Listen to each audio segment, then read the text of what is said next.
Welcome to Hub History, where we go far beyond the Freedom Trail to share our favorite stories from the history of Boston. The Hub of the Universe is episode 359, Poverty and Warning Out in Early New England, with Jonathan Beecher Field. Hi, I'm Jake. In just a few moments, I'm going to be joined by Clemson professor Jonathan Beecher Field to explore the history of poor support in early New England and the surprising practice known as warning out. In the 17th and 18th century, Boston and other New England towns tied public relief to legal inhabitancy, a status that was similar to the modern concept of birthright citizenship, but on a hyperlocal level. Without established local ties or the financial capital to post a substantial cash bond, were routinely warned out. They were given 2 weeks to leave, and then escorted beyond town borders to prevent them from becoming a financial burden on the town and its residents. Our conversation draws parallels between early colonial policies and modern approaches to poverty, examining how historical residency restrictions rhyme with contemporary anti-homeless architecture, municipal sweeps, and broader debates over who deserves social support. From the systemic exclusion of Black and Indigenous residents to the way early New Englanders decided who was deserving of poor support and who deserved to be warned out, Professor Field's research reveals how early New England town structures and Calvinist mindsets mirrored and continued to shape our modern attitudes toward poverty, displacement, and public responsibility. But before we talk about warning out, I just want to pause and say thank you to everybody who supports Hub History financially. As we close in on the 10th anniversary of the podcast this fall, I like to reflect on some of the ways the podcast has improved over the past decade. I use better mics than I did when we started, thanks to our financial supporters. I have access to paid newspaper and research databases to help me source my scripts better, also thanks to our supporters. And while I can't credit our supporters for this, I have learned to write better episodes and slow down when I'm talking into the mic. One thing I can credit our listener supporters with is letting me use a new editing tool for our interviews. This week, I'm basically out of time to get this episode ready for air, while also preparing to give a talk at History Camp Boston the same weekend and not completely dropping the ball at my day job. That's why I was happy to upload the audio of this interview, let an AI transcribe it, and then edit the transcript as if it was a Google Doc to edit the audio. While I still directly edit the audio waveform for most of my episodes, in a casual conversation like this one, having a quick editing tool was just perfect. And our listeners made that possible too. So to everybody who's already supporting the show, thank you. And if you're not yet supporting the show and you'd like to start, it's easy. Just go to patreon.com/hubhistory or visit hubhistory.com and click on the Support Us link. And thanks again to all our new and returning sponsors. I'm joined now by Jonathan Beecher Field. He's an associate professor of American literature at Clemson University in South Carolina, but don't let that fool you. He's also a transplanted Cantabrigian. He's the author of Errands into the Metropolis, about religious dissent in a 17th century New England dominated by theocracies, and Town Hall Meetings and the Death of Deliberation, which explores the way cheap imitations of New England town meetings allow politicians, corporations, and universities to paper over popular dissent. We followed each other on social media for many years, first on Twitter and now on Blue Sky, and when he started looking into the practice of warning out as a corollary to his new book project on kitsch and settler innocence, he reached out about the possibility of talking about it on the show. Which brings us here today. Jonathan Beecher Field, thanks so much for being here. Welcome to the show. I've had a line item in my giant spreadsheet that runs this podcast for most of a decade, reminding me that I want to learn more about the idea of poor support in early New England and who Boston as a town felt like they were responsible for. And I came across this concept of the deserving poor that intersected with one of your areas of study, which is this concept of warning out. So before we get to specifically what warning out means, can we talk about who counted for getting relief if they encountered hard times in early New England? Yeah, thanks. And thanks for having me on. It's a real treat. It was actually simpler and less morally driven in the early days. The question of deserving was not sort of a question of the difference between an indolent drunkard and a widowed mother or something like that. It was simply a question of being from here or not. The responsibility for the care of the poor devolved to the individual towns, and the towns responded to this by restricting any aid that they offered to residents. And then later there emerges this kind of legal idea of being an inhabitant, which is sort of an official member. So you were an inhabitant of the town you were born in, but establishing inhabitancy somewhere else could be difficult. It's sort of like citizenship on a more micro level. And so what towns would do, if there was somebody who was in the town who was incapable of supporting themselves, or sometimes just a difficult person, or they would warn them out, which means basically you have, I think, usually 2 weeks to leave. And then you would be physically escorted from the town. And very similar to what we see a lot of communities approaching homelessness in the present day, you're not solving the problem, you're moving the problem somewhere else. I mean, you see this reflected in the sort of aggressive anti-homeless architecture. I think the last time I was in Central Square, I noticed that they'd really gone big on things you could sit on but not lie on, which is one telltale. You see these a lot on subways and other public transit, the armrests. So as somebody who spends a lot of time thinking about 17th century New England, when I see something that rhymes from the 21st to the 17th, it gets my attention. And unfortunately, one of these things is a kind of criminalization of poverty and treating the poor as kind of a category that are just sort of abject. Yeah, you hear rumors. I don't know that it's ever been true, but it's a trope in TV and things like that of the local police putting the town drunk or the town crazy person on a train to the big city and saying they'll take care of you there. Yeah.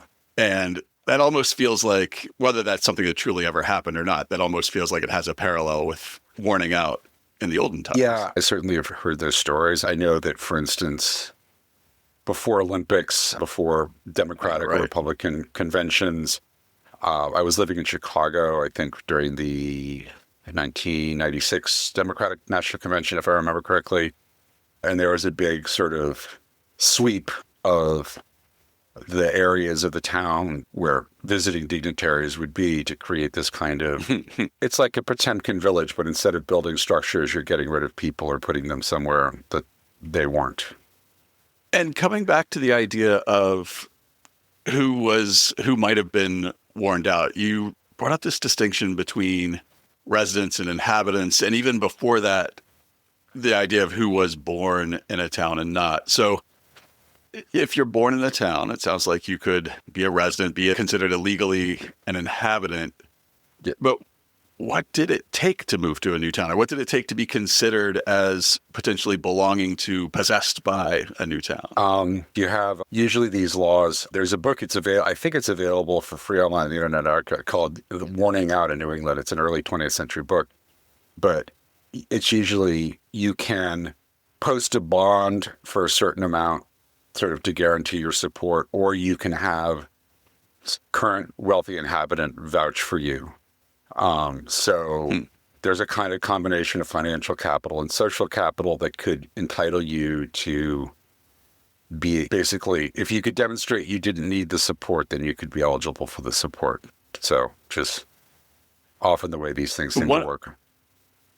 One of the articles I was reading in preparation for this interview, I think it was in the mid 18th century, but it referenced a 100-pound bond that somebody would have to post. And that, I think this is an era when that was like a laborer's salary for the year, 100 pounds sterling.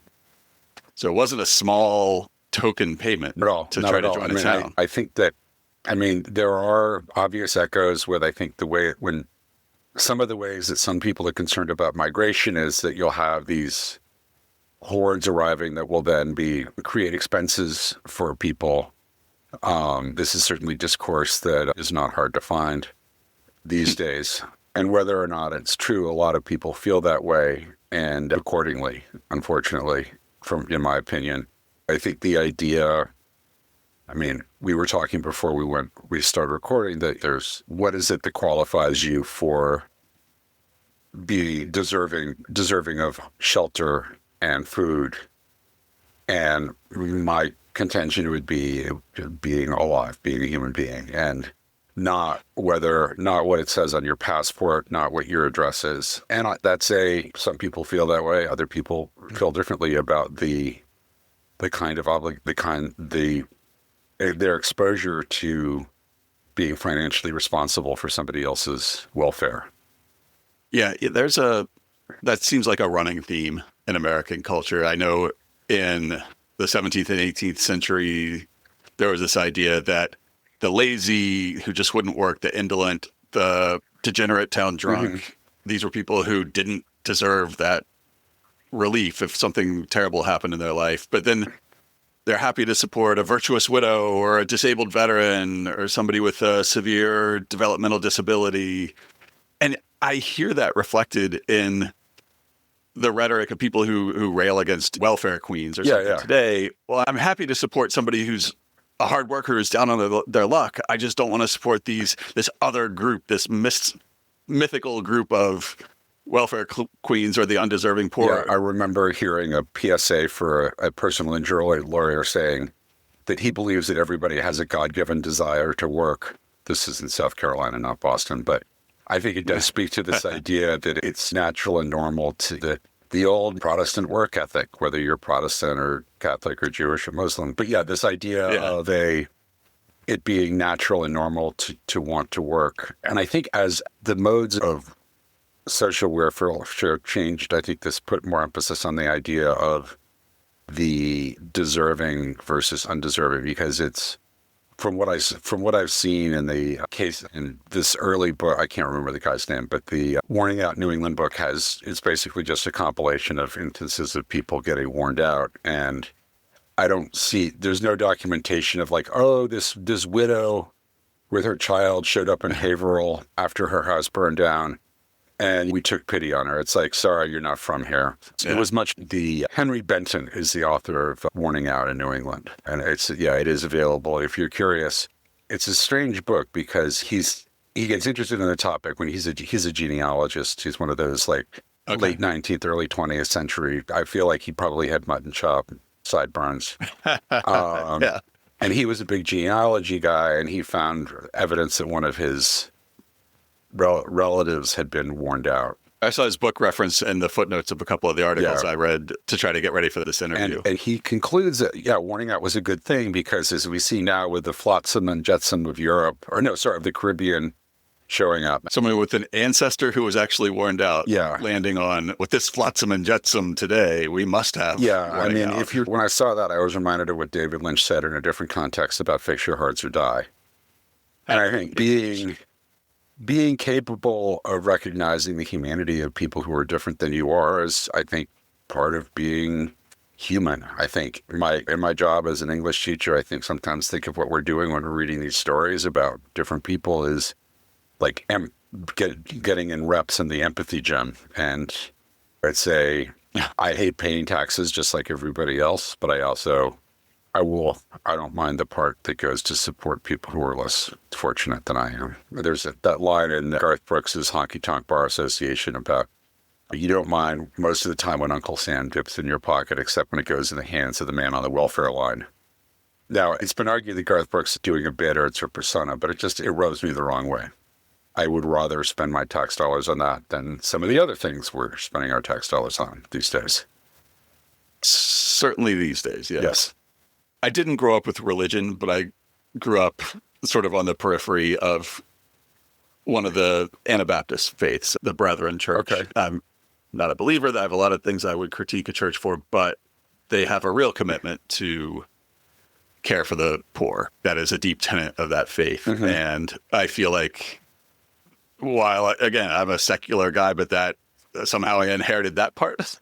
Yeah. I mean, our tax money is the mechanism we have to care for people. And the homeless encampments are full of people who should have some sort of support for their mental illnesses. That seems to be the biggest on-ramp to homelessness. And if we had a functioning health system, maybe we wouldn't have for sure the homeless population we have. Oh, definitely. I'll note in terms of this intersection with religion that the idea of 1,000 points of light, or the elder bush popularized. It's basically saying, okay, we're not going to take care of this, so we're going to farm it out to some loose network of churches and other organizations because it's not our problem. And there are many organizations that do a really good job and really committed to helping poor people, but also there are various, like they may not welcome queer people, or they may not welcome other people, or they may have some kind of, okay, but you have to go to these church services, things like that.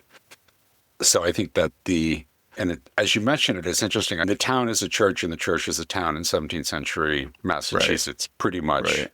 And it has a parallel to the late 17th or 18th century where, yes, the churches in a town like Boston or a New England town would have their own form of poor support. But then the town of Boston had all the churches who would provide some relief for members of that church. They're drawing a small circle around who's deserving of that relief the way some religious groups would today. And then Boston had the public overseers of the poor, who allegedly at least had a responsibility for everyone else, or at least every other inhabitant of the town. I think there are a series of hoops that you have to jump through, or a series of barriers to access for this care that you kind of wish was just there for people who need it. And coming back to your comment about drawing some parallels between people today who believe that certain forms of public support should only be available to those who are born here, then that was a concept in early New England of somebody who was born in a town sort of automatically being considered an inhabitant, and others maybe having to earn their way in. Was there a way for somebody who was born in a town to lose eligibility for that support, or to go outside the circle of who could qualify for public support? It means I can talk about one of my favorite people, who's Anne Hutchinson, who you could be banished from a town. So, I mean, the reasons for Anne Hutchinson was a 17th century religious leader who, by virtue of being a woman, was not a... People have written many whole books about this situation called the Antinomian controversy, but basically her crime was being more popular than the ministers in her town.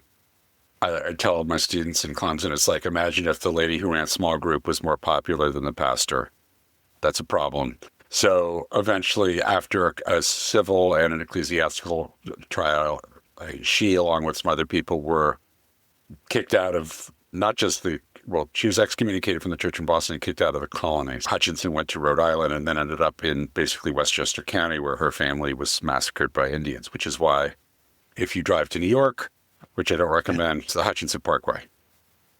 So that's why, and there's a statue of her on the State House lawn showing her looking piously up to heaven. And that's a whole other thing. But yeah, you can get kicked out of Massachusetts. So Hutchinson was kicked out for her dangerous ideas, but if somebody was an orphan, or if their parents became indigent, or was somebody who was born in a town whose circumstances, like, would somebody in straitened circumstances like that still qualify for poor relief? If they were an inhabitant? Yeah, I guess wrapping my head around the idea of who can be an inhabitant. I mean, it's kind of like birthright citizenship on a small scale. As far as I understand, the answer would be yes. If you and I and our families lived in Cambridge, let's say, and we say, hey, I saw this pasture over out west by 128, we could approach the General Court of Massachusetts and ask for a charter, which would then entitle us, in the eyes of the colony, Massachusetts Bay Colony, to settle that town. And that would be a charter in the same way if you chartered a corporation. That would be, it would be a sort of limited group. And then there would be various kinds of negotiations with local indigenous people, which is a whole other can of worms. But the town itself would be basically a group, sort of self-selected group of people who could control their membership. It sounds more like a country club membership than residency in a town today. Like the idea of town inhabitancy or residency in that 17th, 18th century sounds like a country club. I think it's a really a country club with probably more wolves and bears than most country clubs. Well, that raises a good point of what happens to somebody who's worn out at that point. Do you go to the next town over and try your luck there? Do you go to the sort of John Lockean frontier wilderness? What happens if you're worn out of a town? I have to imagine that it carried some stigma if it was known that you were worn out of a town before. You see, even moving into the more contemporary, a stigma and kind of itinerant people, including Roma people. My mom, who grew up in Milton, Massachusetts, would tell me stories about sort of being wary of the gypsies that would sometimes congregate. They were called gypsies. We call them Roma now. And just the idea of a hobo or a transient. Yeah, even the way we talk about carnies as a punchline now, carnival workers, like that is a transient, small but transient population. Yeah, and it's people who don't belong here, right? Yeah, and in a kind of Anglo-Saxon culture, there's this sort of suspicion of the English were sedentary, the indigenous people were more mobile in the way that they moved through the year. And there's an idea that you can't trust somebody who doesn't have one place to stay. And I think I think your country club analogy is pretty apt because there's a combination of social capital and financial capital that sort of gets you a spot. Coming back to that analogy, was that country club an exclusive country club? Did a town board of overseers of the poor or the town selectmen feel like they had the same obligation to a Black or indigenous inhabitant of a town as they did to white residents? Or was this a benefit that only was available to white people? I think in practice, only available to white people. For indigenous people, there were praying Indian towns. John Eliot, who was this apostle to the Indians and translated the Bible into Wampanoag, created towns, including Natick is the most famous one, that were initially sort of kind of like proto-Indian reservations. So the idea is like, okay, if we can get these Indians going to church, if we can get them staying in one place and not just roving all over the country, then they will be on the way to civilization. Unfortunately, the concentration of indigenous people in these towns meant that when King Philip's War came along, even though these were the Christian Indians, as the good Indians as opposed to the bad Indians, the Commonwealth of Massachusetts took all of those, the people from those praying towns and put them on Deer Island in Boston Harbor in what I would argue is a sort of proto-concentration camp. It was exposed to the elements. There was very little food. It was hard. That's another line item that's been on my podcast topic to-do list for about a decade. I've talked about Confederate prisoners of war on the Harbor Islands. I've talked about Italian prisoners of war on the Harbor Islands, but I need to talk about the people who were interned there during King Philip's War. I would say the closest analogy would be something kind of like the Japanese internment camps during World War II. These are people who are not known to be threats, but they look like the people we're fighting, so we'll round them up and put them somewhere they won't be able to hurt us. You brought up Natick and the praying Indians of Natick. As I was getting ready for this episode, I was chatting with my wife and occasional co-host, Nikki, and she told me about a figure that so Nikki works at Old North Illuminated that runs Old North Church as a historic site, and they've been doing over the past few years a lot of research into their early Black and Indigenous congregants, and she was telling me about the story of Beulah Speen, who was warned out of Boston in 1767. And they're talking about her as an example of how arbitrary racial categories can be, because she was considered white on her birth records, but she was born in Natick in 1743. Later, historians have discovered that her grandfather, at least, and maybe more of her ancestors, her grandfather was a Nipmuc minister, was the granddaughter of a Nipmuc man, white on her birth certificate. She gets married in Boston at the age of 24. She's classified as mixed race on her marriage certificate. And then 3 months later, she's warned out. And the warning out record lists her as a Black person. So it's sort of the intersection of the two of the threads we were just pulling on. Yeah. One of the discoveries you shared with me while we were getting ready for this interview was that Elizabeth Freeman, whose 1781 lawsuit under Article 1 of our Body of Liberties here in Mass helped end slavery in the Commonwealth, that Elizabeth Freeman had been warned out of Stockbridge And you note that was along with half the town's Black residents, but you can't help but notice that Stockbridge is traditionally home to a large Native American community. We call them the Stockbridge Indians around the time of the Revolution. So what does that tell us? What did you find about Elizabeth Freeman and her experience of warning out? It struck me that there are what are called sundown towns in parts of the United States where basically the idea is if you're Black, you need to be out of town by sundown, is to say another charming tradition. Yeah, and I'll interject for our listeners. As I think our listeners know that I'm not originally from Boston or New England. I grew up in deepest Appalachia. And the town where I went to elementary school, my actual elementary school building was built by a team of Black Masons, but they had to sleep in the construction site all throughout the work, and they had to have a white armed guard because it was technically considered a sundown town. It's funny you should mention that because most of Clemson University's campus was built by convict labor after emancipation in the late 19th and early 20th century. So unfortunately, it's something that happens in a lot of places. But historically, speaking very generally, there were times where African Americans and Indigenous people found common cause in the theft of their bodies and their land. It is possible that she may have felt that she could be treated better there than she would in a wider community. I know that Sarah Edelstein has written about Elizabeth Freeman, and she would be somebody who would probably be able to shed a little bit more light on that. I know in my other project right now, I'm working on a podcast with Queer History Boston, and one of the topics that we discussed in the first episode is Frances Lewis, who was probably born as an intersex person and then later in life, I think around age 30, transitions from being Deborah Lewis to Frances Lewis publicly when they have a child. But their family moved to Martha's Vineyard. It's seen as a very deliberate attempt to find like a smaller, quieter place. We have somebody who doesn't fit with some of the larger New England towns. A reaction in that era could easily be to move someplace smaller and quieter.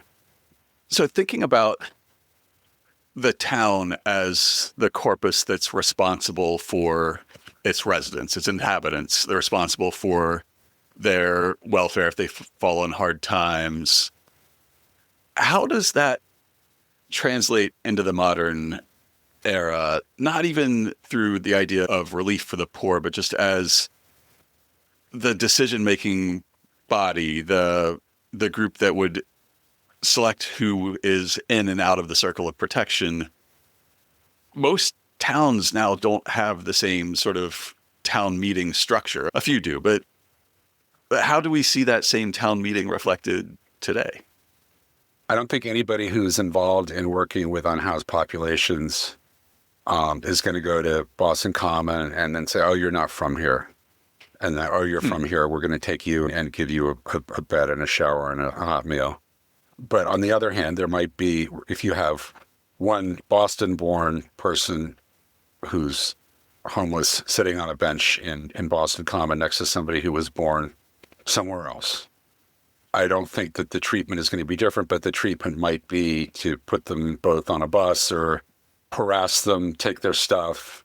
So both the support and the harassment of homeless people is not as tied to residency as it once was.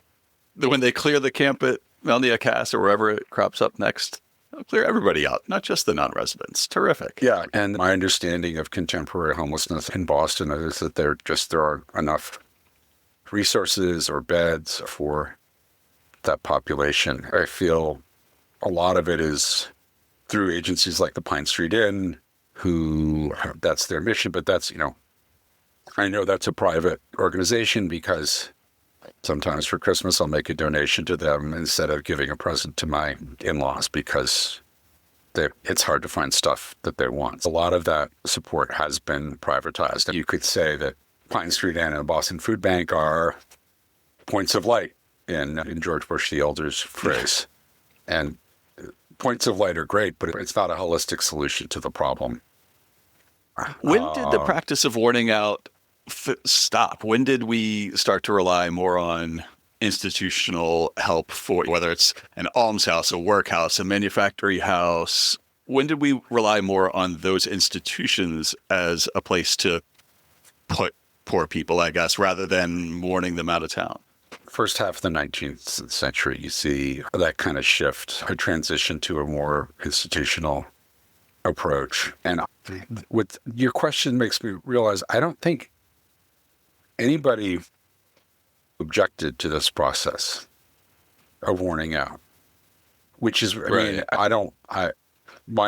people who, the white people who came to Massachusetts presumably came there because they cared a lot about Jesus. And I'm not a biblical scholar, but I don't recall any instances of Jesus warning out people in the Bible. Warning out seems like it would be unbiblical, but I'm not aware of any pastor or minister or civil leader who said this practice is wrong and we should stop it. I imagine there were kindly individuals who tried to help people. But again, if somebody came to your house in Dedham who was indigent and you took them in out of the kindness of your heart, presumably the town fathers at some point would say, okay, you need to post a bond for them or we're going to warn them out. Which is a far cry from I was a stranger and ye took me not in, and thus getting, cast into the fire at the left hand. Exactly opposite of what the guy said that they said they were following. Yeah, I think it was William Apis who's in the eulogy for King Philip who says, "O ye nominal Christians," which is something I find myself thinking quite frequently in terms of what I understand the precepts of that faith to be and how it is enacted these days. Yeah. Probably a rabbit hole I shouldn't go down here, lest I got myself in trouble with some of my listeners. But yes, I hear you. Okay. What I see in the book of Matthew that I grew up with is not what I see being practiced in this country that claims to be so very Christian. Yes. Because I'm interested in kitsch for work I'm doing now on settler innocence and how things like Pilgrim salt shakers make it hard for us to think about settler colonialism. My interest in kitsch has led me to, I have a thing I wrote about Homeland Security kitsch, which is the way that the Department of Homeland Security has leaned in its Instagram, has leaned very heavily into kind of Thomas Kincaid pictures, fake travel portraits saying, free flight to Haiti, and also a lot of very explicitly Christian iconography, which I can't make it make sense. This is a whole realm of Boston history and New England history that I didn't know much about, that I was curious about but didn't know much about. And it was really hard to think about how to learn more until you offered to come on the show and teach me a little bit more about it. So if somebody has listened to our conversation and wants to take their own deeper dive and learn more about relief for the poor in early New England, but also more specifically about warning out, what should they do? Where should they go to read more? Are there records of warning out in the Boston City Archives I should look for? How could somebody start to research warning out if they want to learn more? The book by Benton called Warning Out in New England is available from the Internet Archive. And that has a lot of, it's not a primary source, but he's basically compiled a lot of primary sources about warning out. So for somebody with kind of specific interest in specific towns, that would be one place. As far as publicly accessible stuff, there's some articles on JSTOR. There's one by Sarah Edelstein that we talked about earlier. It seems like for somebody who was poor or indigent or marginal, a birth record, a death record, and maybe a marriage or warning out record may be the only time they show up in what we call history, the documentary record of New England. So it'll be interesting to seek more of that out. That's certainly because the people getting warned out were transient. They, in some cases, might not even show up there. And just in general, the approach I take as a teacher, why I love teaching early American literature, broadly defined, is, have you ever been to a restaurant with an old person and they hold the menu out at arm's length so they can read it? I think sometimes there are things that are easier to see when they're further away from us. And I think you learn a little bit about warning out and then you notice, gee, the railing in front of my bank is covered with spikes, things like that. And I think sometimes going into the past and seeing how these things happen in the past can sort of defamiliarize and refamiliarize you to things like that are happening in the present. Well, moving from learning more about warning out to learning more about you and your work. If somebody wants to follow your work or learn more about what you do, where should they look for that? I have a website, which is jonathanbeecherfield.net, which has links to my socials. I'm a pretty active poster on Blue Sky, not always about early American history. I have a Substack called Sausage Season, which you can also link to from there, which started out being about making sausage as a kind of weekly writing prompt. I make charcuterie.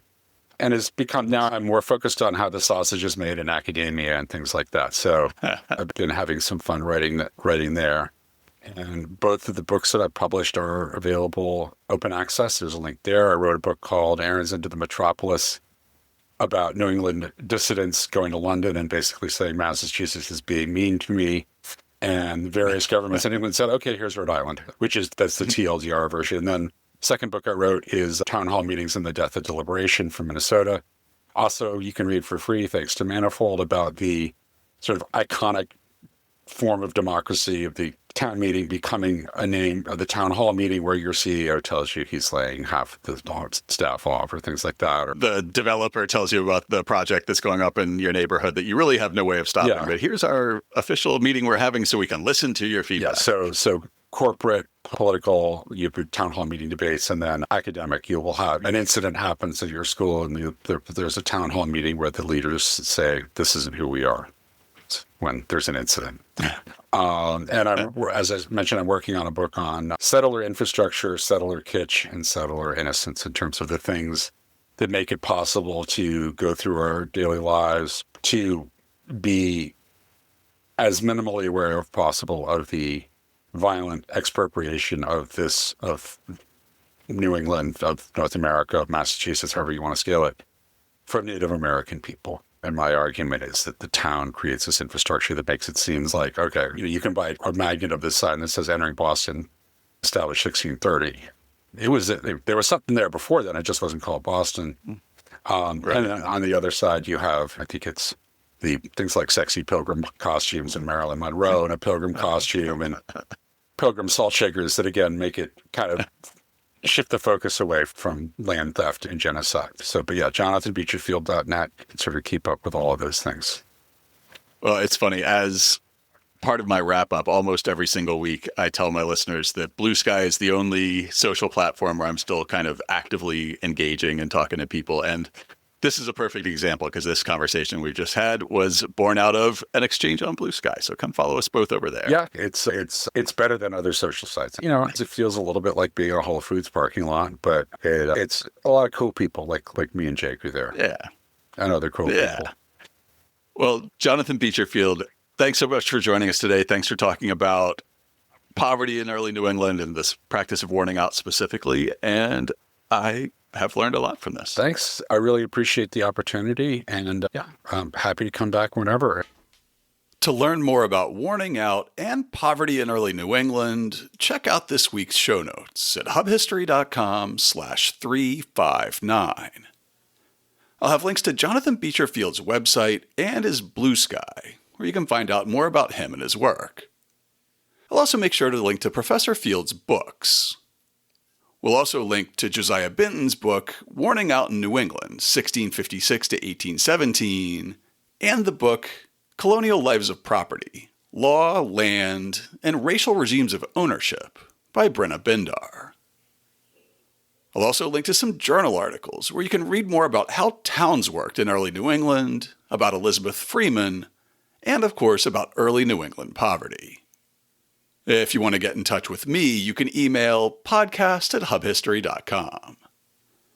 I still have profiles for Hub History on Twitter, Facebook, and Instagram, and over on Mastodon as @hubhistory@better.boston. I'm not really posting at any of those sites with regularity, but as we talked about in the interview, I am active on Blue Sky. If you want to follow me there, just search for hubhistory.com. As always, the simplest way to get in touch with us is to go to hubhistory.com and click on the Contact Us link. While you're on the site, hit the subscribe link and be sure that you never miss an episode. If you subscribe on Apple Podcasts, please consider writing us a brief review. If you do, drop me a line and I'd love to send you a Hub History sticker as a token of appreciation. That's all for now. Stay safe out there, listeners.